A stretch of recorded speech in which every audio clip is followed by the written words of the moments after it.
오늘은 9월 벌써 네 번째 주일이고 또 창조절 네 번째 주일입니다.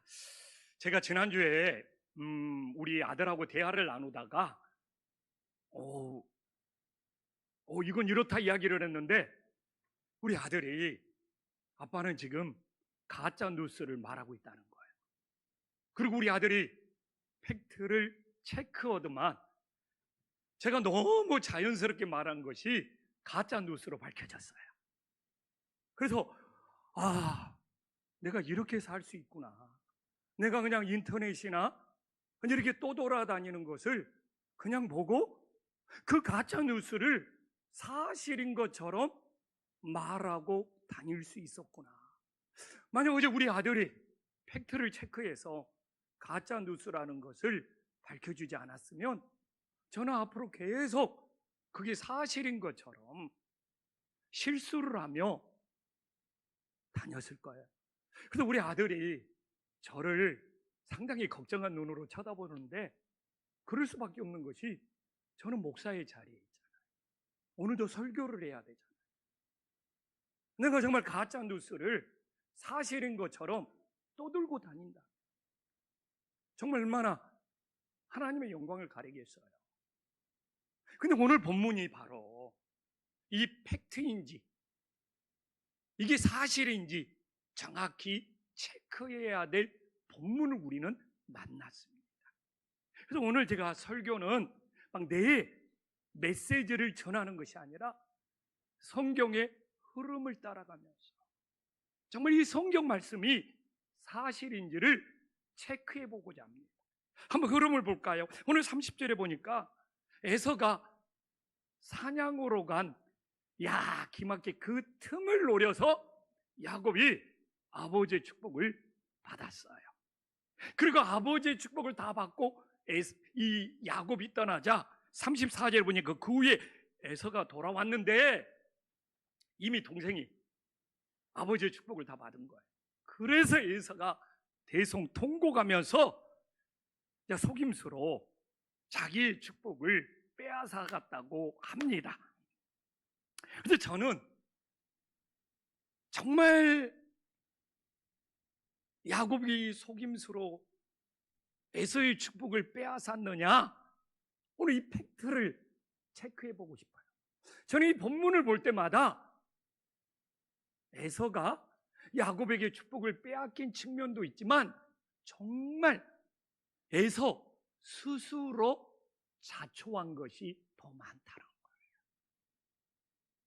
오늘 본문을 보면 에서가 가장 억울하고 속상하고 통곡하고 상처받고 지금 끊임없이 야곱의 탓을 하고 있지만 저는 성경을 읽으면 읽을수록 에서가 복을 받지 못하도록 스스로 자초했다는 것이 더 크게 다가옵니다. 그래서 우리네 인생도 내가 속상하고 내가 억울하고 남을 탓하고 있지만 오늘 우리는 에서의 입장에서 보자는 거예요. 오늘 야곱 이야기는 안 합니다. 에서의 입장에서 내 인생이 하나님의 복을 받지 못하도록 스스로 자초한 것은 없는지 우리 자신을 돌아보는 것이 너무너무 중요하다고 생각을 합니다. 그래서 오늘 정말 에서의 입장에서 에서는 왜 하나님의 복을 받지 못하도록 스스로 자초했는지, 정말 어떻게 했는데 그가 하나님의 복을 못 받았는지를 깨닫고 정말 우리들의 삶에 적용하는 것은 너무너무 소중한 일이 됨을 가슴에 새길 수 있기를 간절히 소망합니다. 그래서 저는 오늘 이 36절을 팩트 체크하는 거예요.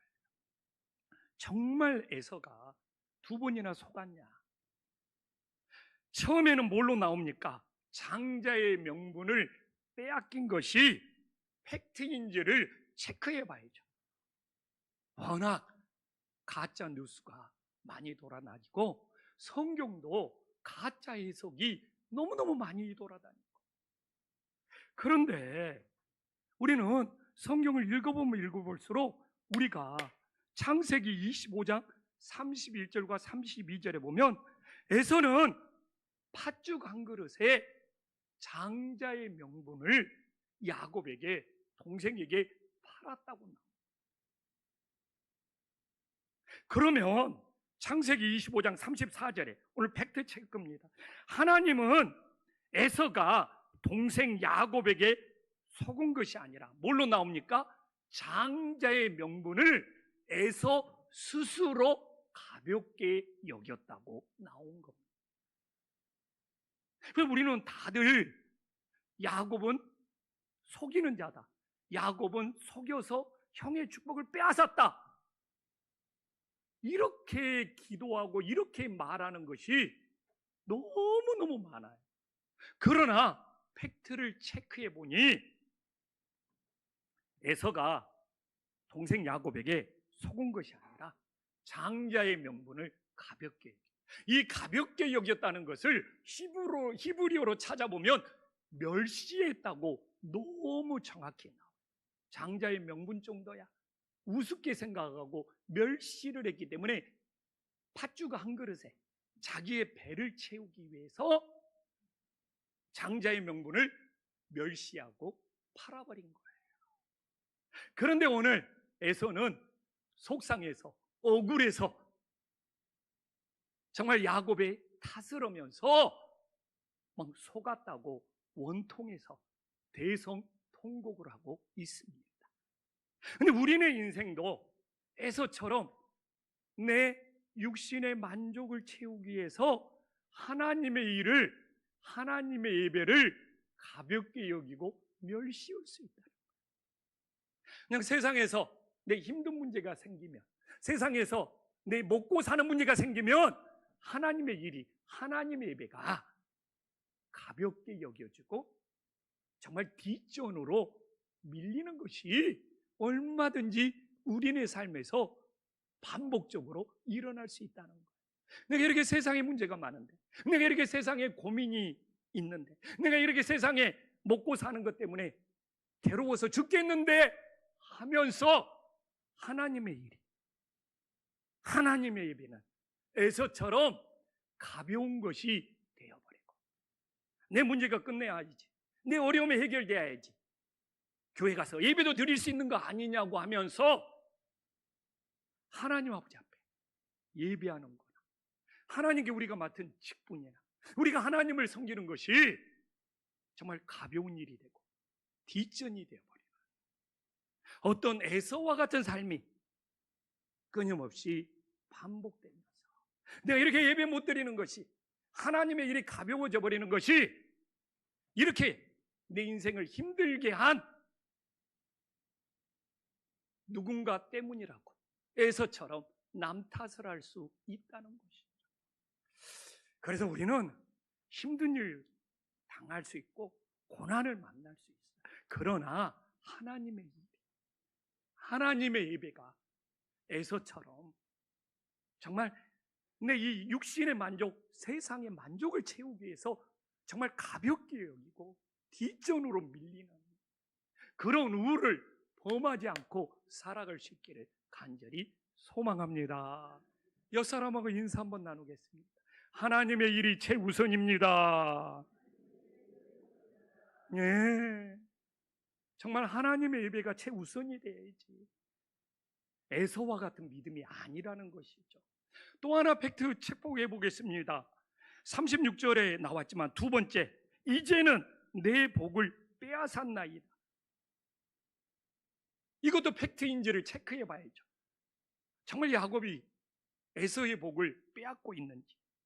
그러나 우리가 성경 어디를 읽어봐도 야곱이 형 에서의 축복을 빼앗기 위해서 일을 꾸미고 계획을 했다는 것이 성경 어디에도 나오지 않습니다. 오히려 13절에 보면 리브가가 이 모든 일을 꾸미고 모든 일을 계획하고, 진짜 야곱은 어머니 리브가가 시키는 대로만 한 거예요.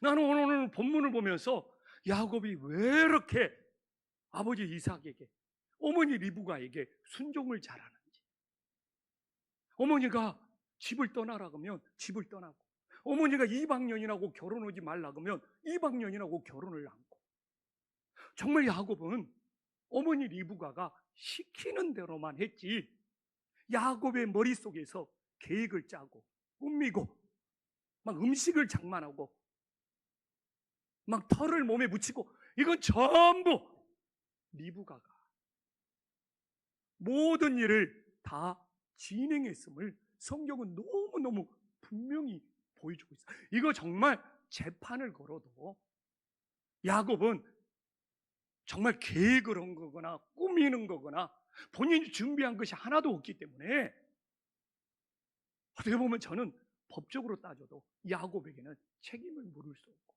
이 모든 일은 리브가의 계획과 리브가가 꾸미고 모든 것을 리브가가 준비하는 것으로 밝혀질 수밖에 없는 거예요. 그러면 여기서 우리는 오늘 이 5절에서 17절까지 모든 일을 리브가가 꾸몄는데, 왜 리브가는 맏아들 에서가 아니라 작은 아들 야곱이 축복을 받아야 된다고 생각했겠습니까? 오늘 우리가 팩트를 체크하다 보면 그것이 계속 밝혀집니다. 그러나 가장 근본적인 거, 처음 시작은 태중에서 창세기 25장 23절에 나와 있지만, 큰 자가 어린 자를 섬기리라는 언약의 말씀을, 하나님의 말씀을 듣고 믿었기 때문입니다. 정말 이 말씀은 이스라엘 역사에서 가장 위대한 말씀입니다. 세상은요, 강한 자가 이 어린 자를, 큰 자가 어린 자, 여기서 어리다는 것은 히브리어로 약하다는 겁니다. 힘이 없다는 겁니다. 여기서 큰 자라는 것은 강하다는 것. 세상은 강한 자가 어린 자를, 약한 자를 지배하고 정복하는 것이 세상의 법칙입니다.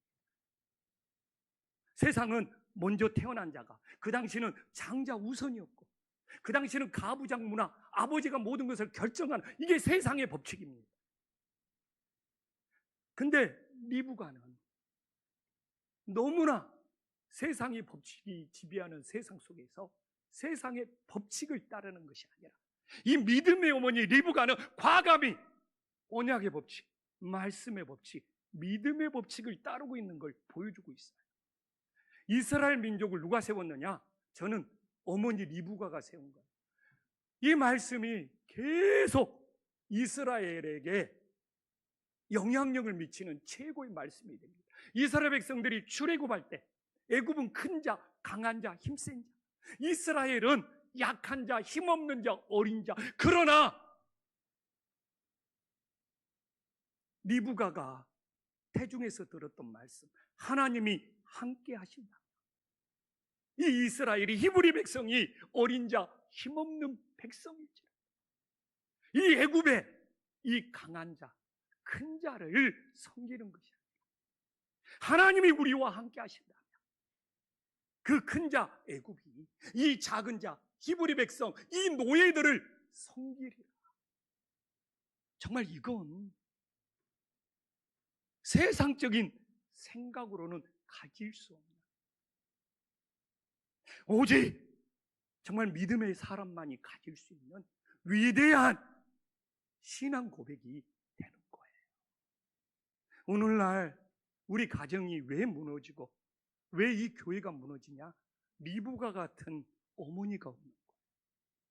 그냥 세상 법칙, 우리 자녀들을 학원으로 뺑뺑이 돌리고 세상에서 성공하라고 하지만, 정말 하나님이 함께 하시면 너가 어린 자, 힘없는 자, 약한 자라 할지라도 주님이 함께 하시면 세상의 큰 자들이, 강한 자들이 너를 섬기리라는 리브가 같은 믿음의 법칙을, 말씀의 법칙을 따르는 어머니들이 없기 때문에 세상에서 큰 자, 세상에서 강한 자만 되려고, 그러다 보니까 교회가 무너지고 가정이 무너지는 거예요. 하나님은 우리 보고 세상에서 큰 자가 되어라 건 적이 없어요. 내가 아무리 어린 자, 작은 자가 될지라도 주님이 함께 하신다. 하나님이 내 인생을 인도한다. 오히려 세상의 큰 자들이 정말 작은 자를 섬기는 놀라운 역사가 일어남을 믿으시기를 간절히 소망합니다. 그래서 이삭은, 이 눈이 먼 이삭은 세상의 법칙으로, 세상의 방식으로 축복권을 행사하려고 했고, 정말 믿음의 어머니 리브가는 정말 이 믿음의 법칙으로, 세상의 법칙이 아닌 언약의 법칙, 말씀의 법칙으로 정말 가정을 세우려고 했던 놀라운 영적인 싸움이 담겨져 있는 것. 오늘날도, 오늘 말씀을 보면서도 세상의 법칙으로 보면은 애서라고 할 수밖에 없고 속였다고 할 수밖에 없지만, 정말 우리들이 믿음의 법칙으로 보면, 언약의 법칙으로 보면 정말 하나님이 함께하는 사람, 하나님의 축복을 받아야 된다는 것을 우리는 받아들일 수밖에 없습니다.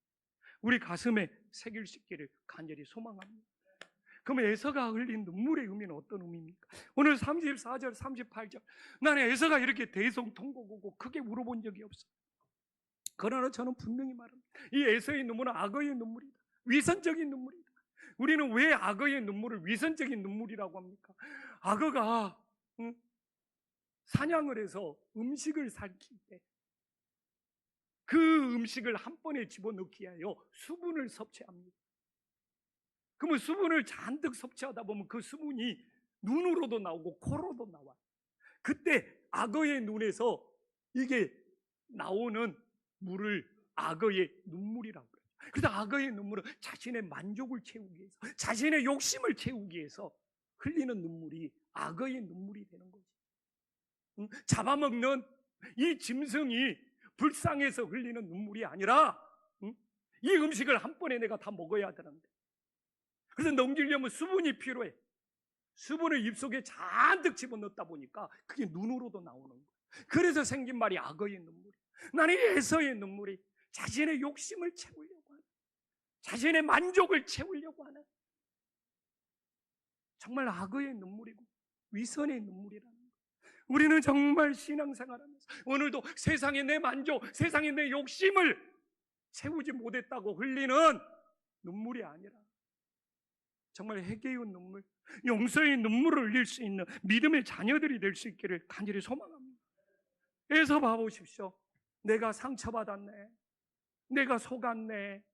그러니까 41절에 야곱이 너무너무 미워하게 되고, 이 동생을 미워하면서 동생을 죽이고자 하는 복수의 눈물이 되고 있음을 우리들에게 너무 보여주고 있지 않습니까? 근데 여기서 에서의 가장 큰 실수는, 에서는 정말 영적인 복이 아니라 세상에서 잘 되는 육적인 복만 구하고 있다는 것이죠. 정말 에서는 영적인 복, 하늘의 복에 대해서는 이만큼도 관심이 없어요. 오직 세상에서 복, 이것만을 아버지에게 요구하면서 복수의 눈물을 흘리고 있다는 것을 우리들에게도 보여주고 있는 것이죠. 그래서 오늘날 우리도 하나님 앞에 내가 흘리는 눈물이 정말 세상의 만족을 채우지 못해서, 정말 세상 것을 가지지 못해서 흘리는 육적인 눈물인지, 정말 내가 정말 믿음 하늘의 복을 받기 위해서 내 자신을 돌이키고 회개하는 영적인 눈물인지, 정말 우리의 흘리는 눈물을 다시 한번 점검해 볼 수 있는 은혜의 시간이 될 수 있기를 간절히 소망합니다. 그래서 왜 에서가 하나님의 선택을 받지 못하고 복을 받지 못했습니까? 36절에 나오잖아요. 그의 이름을 야곱이라며 합당하지 않. 에서는 동생을, 다른 사람을 합당하지 않다고 판단은 잘했어요. 근데 문제는 뭐냐? 늘 기준이 문제예요. 누구 기준이냐? 에서 자기 기준이에요. 그렇기 때문에 주관적인 기준이 될 수밖에 없어요. 근데 에서를 자기 기준이 아니라 하나님의 기준으로 에서를 바라보자 이거예요. 에서 진짜 합당하지 않는 자. 근데 사람은 자기 기준으로 상대방이 합당하지 않다고 판단은 잘하는데, 하나님의 기준으로 내 자신이 합당한지를 에서는 전혀 판단하지 않는 거예요. 그래서 저도 에서처럼 사는 것이 아닌가. 아마 성도들이 정말 합당하지 않다고 판단은 잘하는데 하나님 앞에서 내가 정말 합당한지 정말 돌아볼 때 너무너무 내 자신이 부끄러운 거예요. 지난주 시찰에 갔는데 그러는 거예요. 나를 노회장을 안 시키는 거에 대해서 합당하지 않다고 열변을 토하는 목사가 있더라고요. 근데 본인이 하나님 아버지 앞에서 합당한지는 돌아보지 않는 것 같아요. 그 모습을 보면서 나도 그럴 수 있구나. 에서처럼 상대방을 향해서는 합당하지 않다고 판단하는데 내 자신이 정작 하나님 앞에 얼마나 합당한지 돌아보지 않는 우를 범한다며 에서처럼 우리는 멸망의 길로 갈 수밖에 없는 거예요. 그래서 우리는 다른 사람이 합당하냐 판단하는 것보다 더 중요한 것이 정말 내가 하나님 앞에 합당한지를 돌아봤을 때 우리는 에서처럼 멸망의 길이 아니라 구원의 길로 갈 수 있는 놀라운 역사가 일어나기를 간절히 소망합니다. 그럼 제가 에서가 하나님 앞에서 얼마나 합당하지 않는지를 우리 성도님들한테 팩트 체크를 해야 되지 않습니까? 제가 오늘 이야기했잖아요. 우리 성경은 팩트 체크라고. 봐보시죠. 창세기 26장 35절에 아버지 축복을 받기 전입니다. 에서가 이방 여인을 아내로 맞이해가지고 이삭과 리브가의 마음에 엄청난 근심이 되었습니다. 축복받기 전이에요. 그래서 제가 근심을 히브리어로 찾아봤어요. 리브가의 마음을 너무너무 쓰라리게 하고 슬프게 만든 거예요. 정말 이방 여인들이 정말 하나님을 섬기지 않고 이방 여인들이 우상을 섬기는 것들을 온갖 것을 다 하니까 정말 에서의 그 모습에 어머니 리브가가 근심한 거예요. 마음이 쓰리도록 피눈물을 흘리면서 슬퍼한 것이 성경에 너무 분명하게 나와 있는 거잖아요. 그래서 정말 믿음의 가정을 잘 세워야 돼요. 정말 믿음의 집안에 안 믿는 불신자가 들어와서 그 집을 전부 근심거리로 만들고 마음을 쓰라리게 만들 수 있는 것이 성경에서 우리에게 보여주는. 그래서 오늘도 리브가처럼 자녀들이 며느리가 예수님을 믿지 않아서 근심거리가 되고 마음이 쓰라린 부모 세대가 있는 거 아닙니까? 얼마나 리브가가 힘들었는지 46절 봐볼까요? 내가 햇사람의 딸들로 지금 에서가 아내로 맞이한 그들 때문에 세상에 리브가의 삶이 싫어졌어. 야, 이방 여인이 하나님을 안 믿는 며느리가 들어와서 리브가의 인생이 리브가의 삶이 싫어져 버렸다는 거예요. 이것만큼 큰 고통이 어디 있는 거예요?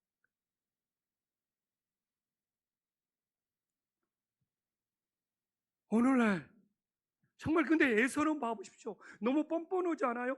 야고보에게는 너 합당하지 않아. 나 상처받았어. 너 미워해. 너 죽이고 싶어. 이런 에서가 지금 어머니 리브가에게 부모에게 얼마나 근심거리가 되고 있고 그리고 오직 했으면 그 어머니 리브가의 인생이 삶을 싫어지게 만드는 그 고통, 그 아픔, 그 근심을 주고 있으면서 에서는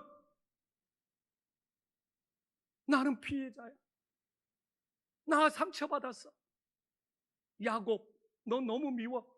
너 반드시 죽일 거야. 어떻게 보면 에서의 모습이 우리의 모습이 될 수 있는 것이죠. 근데 더 못됐어요. 진짜 에서 못됐어요. 에서 정말 악한 자예요. 에서는 28장 8절에 보면 알았어요. 이방 여인들이 부모에게 기쁨이 되지 못하고 근심이 되는 줄을 알았어요. 제가 오늘 설교는 팩트체크라고 했잖아요. 그런데도 봐보십시오.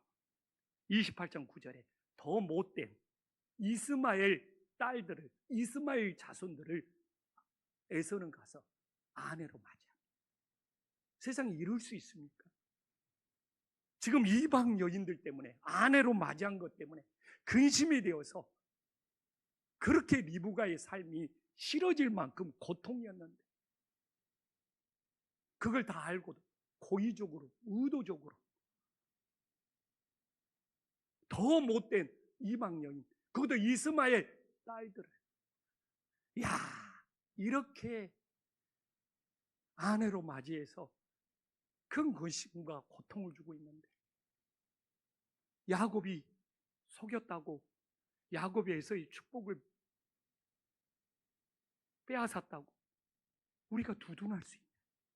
야곱을 속이는 자라고 말할 수 있냐요? 저는 이 에서의 이 모습을 보면서 정말 30절에 야곱이 다 축복받고 떠난 다음에, 그 다음에 에서가 들어온 것도 하나님의 시간표다, 하나님이 시간 조절한 거다.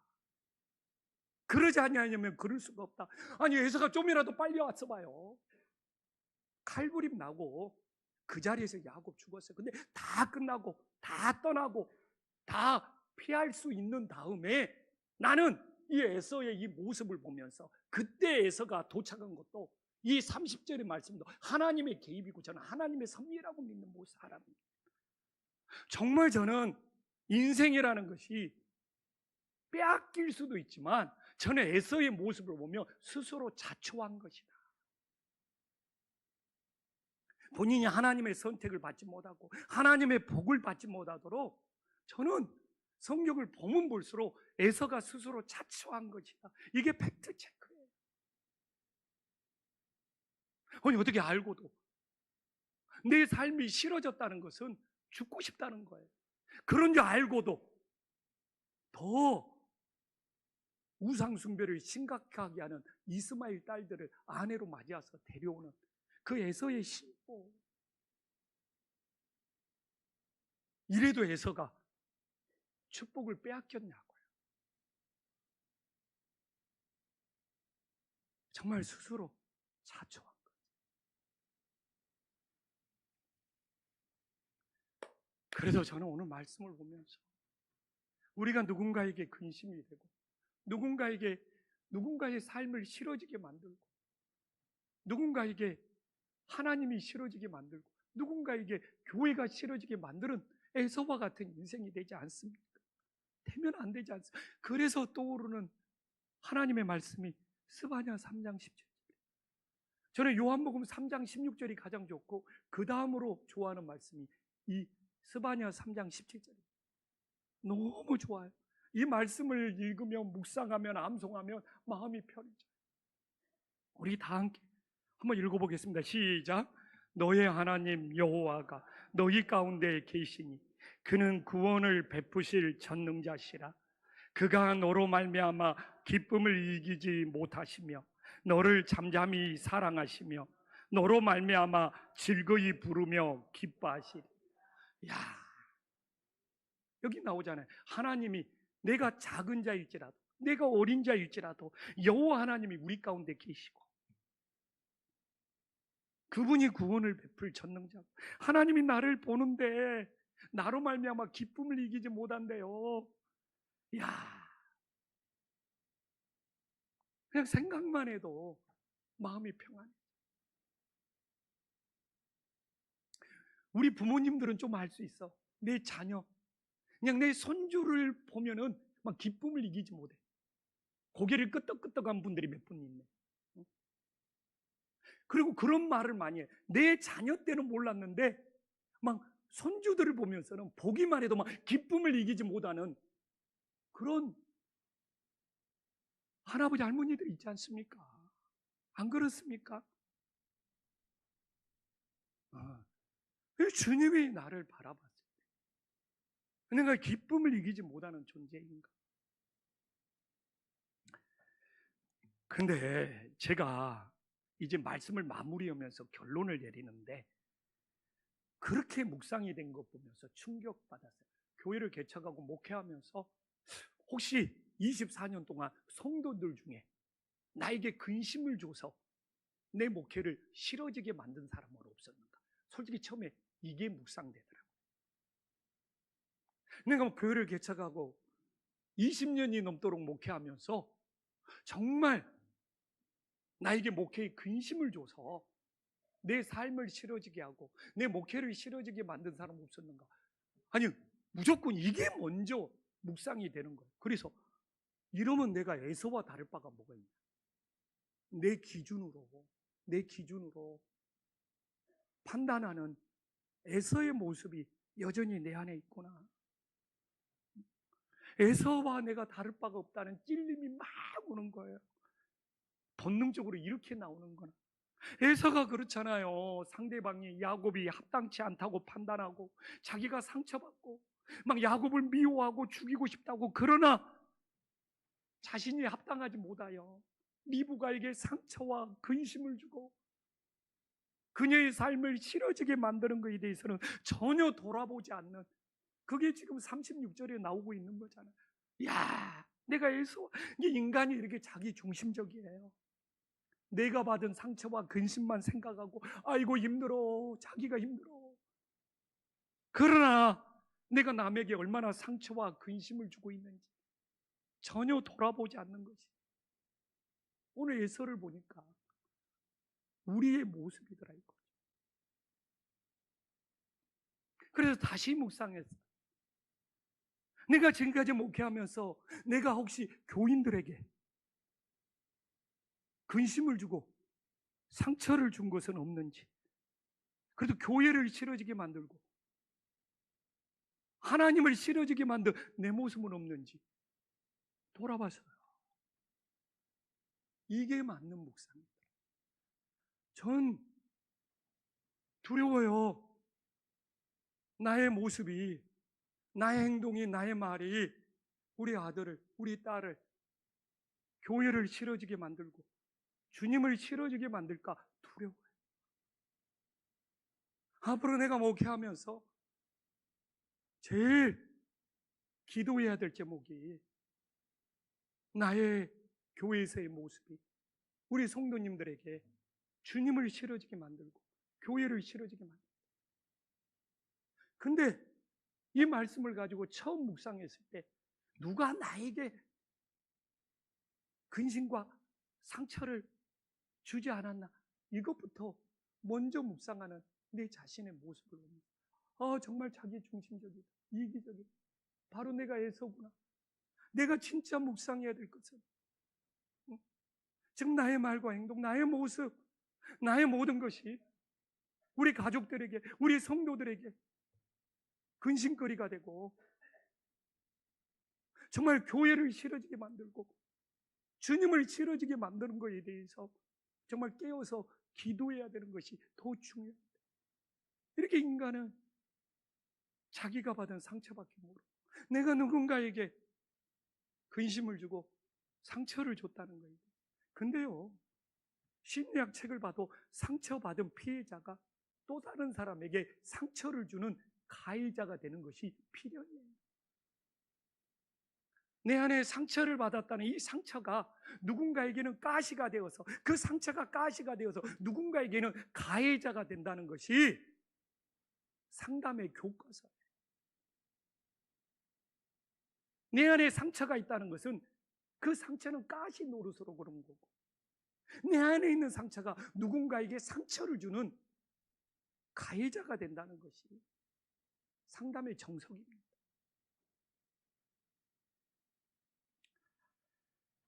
오늘날 한국교회의 가장 큰 위기는 무엇입니까? 교회가 합당하게 행하지 않아서 세상에 근심거리가 되고 교회를 싫어지게 만들어요. 교인들만 몰라요. 교회가 합당하지 행하지 않는 것. 교회가 세습해. 젊은이들이 합당하지 않다고 교회를 다 떠나. 나같이 개척한 목사가 교회를 사유화해. 교회가 그냥 자기 것인 줄 알아. 이런 합당하게 행하지 않는 오늘날 이 교회의 모습이 이 젊은이들에게 교회를 싫어지게 만들고 있어요. 어떤 젊은이들이, 어떤 다음 세대가 교회가 능력이 없다, 교회가 사랑이 없다, 교회가 은혜가, 이래서 교회 안 다니는 친구들 없어. 아니, 교회가 왜 이렇게 합당하지 않냐? 세상보다 더 합당하지 않는 교회의 모습을 보면서 교회가 싫어지고 주님이 싫어진다는 것을 교인들만 보고, 이게 한국교회의 가장 큰 위기입니다. 우리 교인들이 교회 다니면서 내 이 말과 내 이 행동이, 내 이 감정이 교회를 싫어지게 만들고 주님을 싫어지게 만든다고 하면 참을 수도 있고 절제할 수도 있는데 전혀 돌아보지 않기 때문에 자신의 감정대로 나오는 거예요. 제가 말하잖아요. 저는 참을 줄 모르는 사람이다. 그러나 우리 부목사들과 함께 참고 또 참아야 되는 이유가,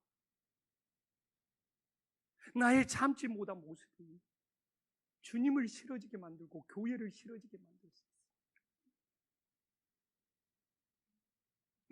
오늘 스바냐 3장 17절을 보더라도 이 땅의 교회가 다시 회복되기 위해서는 우리가 합당하게 행하여 주님의 기쁨이 되는 것밖에 없습니다. 정말 내가 피해자다, 이 피해자 코스프레가 또 다른 사람에게 상처를 주는 가해자가 될 수 있어요. 정말 우리 교회의 성도님들이 하나님 보시기에 합당하게 행하여 정말 가족들에게, 주변 사람들에게 세상에 근심을 주고 교회를 싫어지게 만들고 주님을 싫어지게 만드는 것이 아니라 정말 우리 모두가 주님의 기쁨이 될 수 있는 믿음의 자녀들이 될 수 있기를 간절히 소망합니다.